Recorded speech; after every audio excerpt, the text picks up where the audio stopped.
ఈరోజు దేవుని వాగ్దానం. పరులను గూర్చి మీరు తీర్పు చేయకుడు, అప్పుడు మిమ్ము గూర్చి అట్లే తీర్పు చేయబడదు. ఎందుకనగా మీరు పరులను గూర్చి తీర్పు చేసినట్లే మీకును తీర్పు చెప్పబడును. మీరు ఏ కొలతతో కొలిచెదరో ఆ కొలతలతోనే మీకును కొలవబడును. మత్తయి సువార్త 7వ అధ్యాయం 1వ వచనం.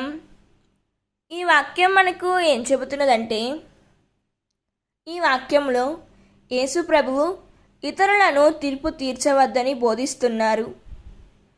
మనం పరుల తప్పులను వెతకటంలో కాకుండా ముందుగా మన జీవితాన్ని పరిశీలించుకోవాలి. దేవుడు మనకు చూపించే కరుణను మనం కూడా ఇతరుల పట్ల చూపించినప్పుడు క్రీస్తు ప్రేమను ప్రతిబింబిస్తాము. మనం ఏ కొలతతో ఇతరులను కొలుస్తామో అదే కొలతతో దేవుని ఎదుట మనము కొలవబడతామని ఈ వాక్యం గుర్తు చేస్తుంది. దేవుడు ఈ వాక్యం వింటున్న ప్రతి ఒక్కరిని దీవించునుగాక. ప్రార్థన. ప్రియమైన పరలోక తండ్రి, ఇతరులను తీర్పు తీర్చే స్వభావం మా హృదయాలలో ఉంటే దానిని తొలగించుము తండ్రి. పరుల తప్పులను చూడడానికి కాకుండా మా జీవితాన్ని సరిచేసుకునే జ్ఞానాన్ని అనుగ్రహించుము.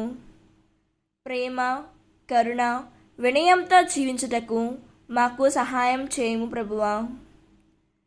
నీవు మాకు క్షమించినట్లు మేము కూడా ఇతరులను క్షమించినట్లు కృపనివ్వుము తండ్రి. ఆమేన్. God bless you.